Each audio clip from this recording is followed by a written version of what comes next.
Bonjour à tous et bienvenue dans ce nouvel épisode. Donc aujourd'hui, je suis toujours accompagné de Jérémy et on va débriefer sur l'étape 3 et 4 de la grande traversée du Jura.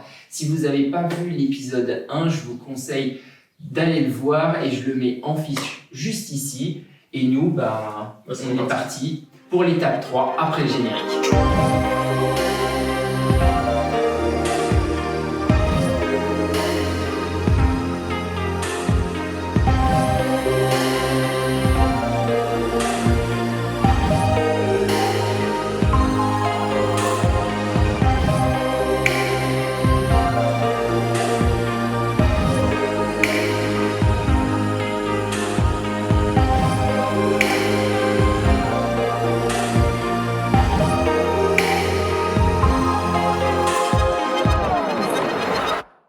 Cette étape 3, on vous avait quitté dans le dernier épisode où on a dormi dans ce magnifique chalet dans Vermouth.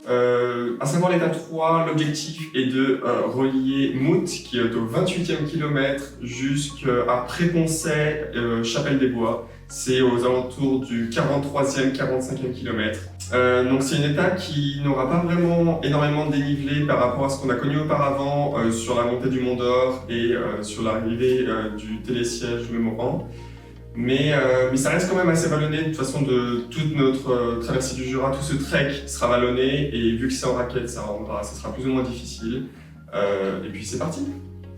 Donc du coup on se réveille au chalet, on est tout seul, il a bien neigé toute la nuit, encore une fois il a vraiment bien neigé, il a fait froid et du coup le sol est un petit peu gelé en dessous avec la poudreuse dessus et donc on s'équipe, on mange bien au chaud et on est parti. Tout de suite, on fait un détour parce qu'on sait que juste à côté de là où on a dormi, il y a une cascade qui s'appelle la Source du Doubs. Franchement, ça valait le coup. Ça valait le coup, vous allez voir en image que ça avance, c'est super joli, surtout qu'avec les couleurs d'hiver, les sapins sont bien enneigés. Il y a une partie de la cascade sur le haut qui est totalement gelée. Donc on part. Une petite précision, du coup moi c'est le moment où mon ampoule éclate quand même parce que du coup... D'accord, moi j'ai pas suivi tes voilà. Mais parce que moi du coup je sais que c'est ce qui va m'embêter surtout pour la traversée. J'ai une ampoule sur le talon d'Achille qui est éclatée donc voilà. Au départ de cette troisième étape, donc après qu'on ait passé la source du Doubs, on est content, on voit une biche, on voit une biche qui part tout bêtement, voilà. Donc bon, on était content parce que moi on voulait voir des animaux maintenant, c'était le but, on est dans la forêt, voilà. Donc on voit une biche qui part, donc franchement c'était vraiment sympa. Après cet épisode, on commence à avoir de plus en plus de neige qui tombe. Et surtout on est en pleine forêt. Ce qui tombe bien, c'est qu'à partir d'un moment, pas très loin après le début, peut-être 3-4 km, on rencontre 3 randonneurs avec qui on discute un petit moment pour savoir ce qu'ils font. Eux, ils font la moitié de la GTJ, donc ils vont jusqu'aux Rousses. Du coup, ce qui fait que nos chemins vont se séparer assez vite. À savoir que nous, on prend le tracé qui est le plus raide et ensuite du coup les piquets de GTJ et eux prennent par un petit village sur la droite qui s'appelle Chaudeneuve, oui. Une machine. Ça grimpe bien. Celle-là elle grimpe bien, mais en fait c'est surtout que c'est dans la neige qu'on se trouve, en fait il n'y a pas de traces et on va entamer cette ascension dans la poudreuse. Donc c'est comme des marches, en fait on forme nos propres marches et on avance. À savoir qu'il neige beaucoup, il commence à y avoir du vent. On arrive en haut de cette ascension, on est déjà quand même pas mal fatigué pour un début de journée. Et on arrive dans une grande plaine, donc c'est la grande plaine qui nous emmène en direction de Pré-Poncet. Une plaine assez longue, peut-être au moins 3 km. Et là, il y a un blizzard à l'américaine, comme dans les films. En fait, c'est ça, c'est que l'ascension n'est pas compliquée, mais elle est rendue difficile par ce blizzard en fait, qui nous défonce la tête vraiment, et on est gelé au niveau du visage surtout. Guillaume, lui, il avait du mal, que ce soit au niveau de visuel, en fait ses lunettes ne permettaient plus de voir, enfin tu voyais vraiment. Ouais, j'avais vraiment de la buée, en fait, avec mon souffle, en fait, ça faisait de la buée, donc je voyais rien. Le brouillard et le blizzard, donc du coup j'étais vraiment obligé de te suivre toi, et je me suivais que assez pas, parce que sinon je voyais pas plus loin. Et puis du coup on arrive à s'abriter, à manger vite fait le midi. Ouais. Et on peut pas s'arrêter longtemps. On s'est mis derrière une grange qui était À l'abri du vent, et à savoir que si on s'arrête plus d'une demi-heure, on commence à... notre corps se refroidit, Vraiment, et ouais, là ouais. on peut se faire mal, on peut avoir... Donc on était vraiment obligé de repartir tout de suite. Donc pareil, on repart tout de suite. On voit un village et en fait nous on doit tourner dans l'autre sens en fait, sans s'opposer, dans la montée. une montée. Là, c'est raide. Très longue, Ouais. très longue. Et Jérémy pousse un cri de joie quand on arrive en haut de cette On peut se montée. moiter d'ailleurs. Je vois que t'es tombé. Voilà. Donc pareil, voilà, on est super content parce qu'on sait que au moins là c'est plat et effectivement la suite de l'ascension est La suite est mieux. On est quand même, ce qui est impressionnant, c'est qu'on est vraiment en pleine forêt. Les arbres enneigés tombent, du coup, avec sous le poids de la neige, ils tombent sur le chemin. Plusieurs fois, on est obligé de déblayer les arbres qui se redressent et que nous, ça nous crée notre passage. On est juste tout seul. Ouais, vraiment. On entend les oiseaux chanter. Ouais, les oiseaux, mais pas de bruit après, pas de bruit parasite, tout est.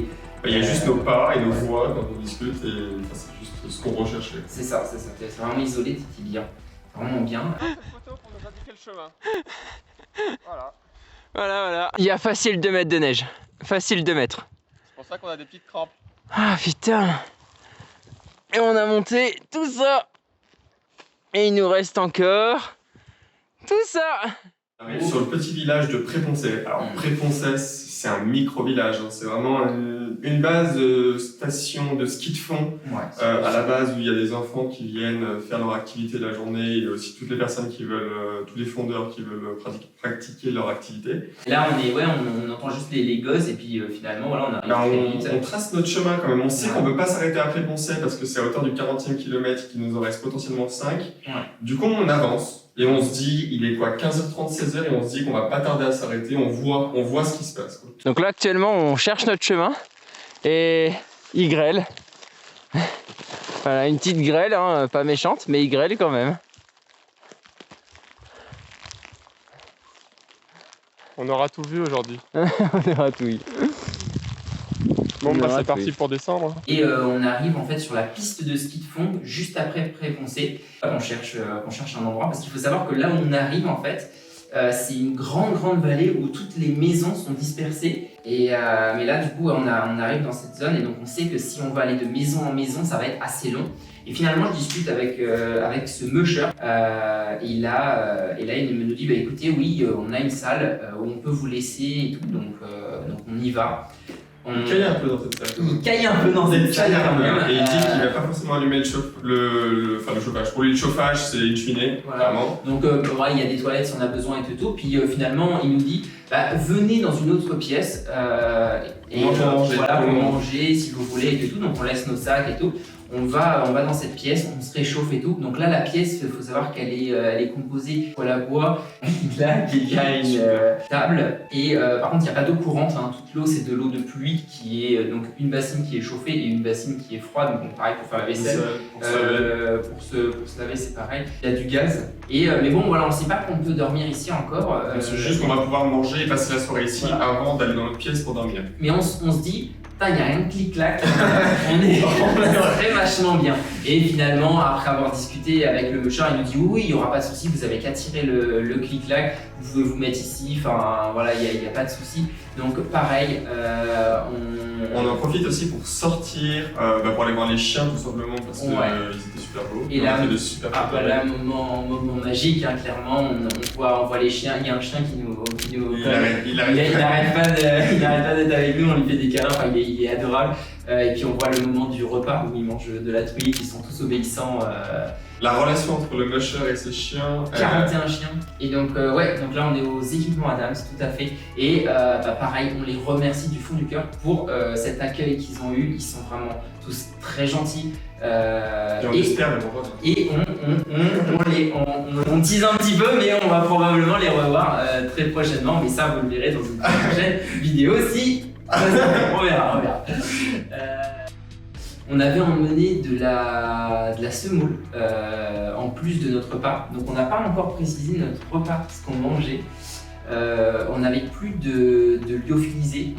Il y en avait quelques-uns, donc on avait pris juste les lyophilisés de Decathlon. On a pris 2 goûts, c'est tout. On avait donc 2 repas chacun. Et du coup, on a très vite dû, au niveau du temps, et trouver une autre solution. Du coup, j'en parle à Guillaume et je lui dis, on va devoir faire notre propre bouffe. Ouais. Et il s'est avéré qu'on a fait un mélange de riz et de lentilles qui nous paraissait très bon au début, avec beaucoup d'épices pour donner beaucoup de goût le soir. Qui est bon. Mais après 3, 4, 5 repas, on n'en pouvait plus. Ouais, on se fait un peu de semoule et tout, ça passe. On se fait un petit plat lyophilisé aussi. Ouais. Voilà, finalement on mange bien. On mange bien, on se repose bien. Et puis là arrive donc le matin de l'étape 4. Donc elle va partir de cette petite, de ce petit chalet, de cet immense chalet en fait, où il y avait les mâcheurs et les chiens, donc c'est entre Préponcet et Chapelle-des-Bois. Et l'objectif c'est d'arriver à Bois d'Amont. Donc Bois d'Amont, c'est un petit village, donc déjà on va arriver dans le Jura aujourd'hui. On va terminer notre périple dans le Doubs et pour commencer une nouvelle aventure dans le Jura, on va d'abord passer par Chapelle-des-Bois. Donc là, c'est un grand plateau qui s'appelle la Combe des Cives et puis ça va faire à peu près 15 km comme tous les jours. Donc effectivement, on repart, on est bien, on est bien reposé et on repart sur ce plateau qui va quand même être assez long à faire. 3 km finalement. 3-4 km pour aller jusqu'à Chapelle-des-Bois. Ouais. Donc là, c'est assez long, mais ça reste plat, donc finalement on est bien.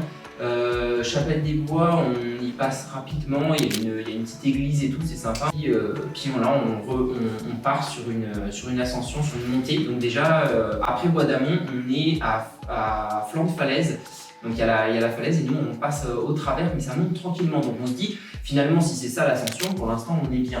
Du coup, on a une ascension qui est assez importante. On va monter, mais monter, quand je vous dis monter, c'est peut-être aussi dur que la première ascension. Elle est moins longue, mais elle est plus pointue. Et on avance.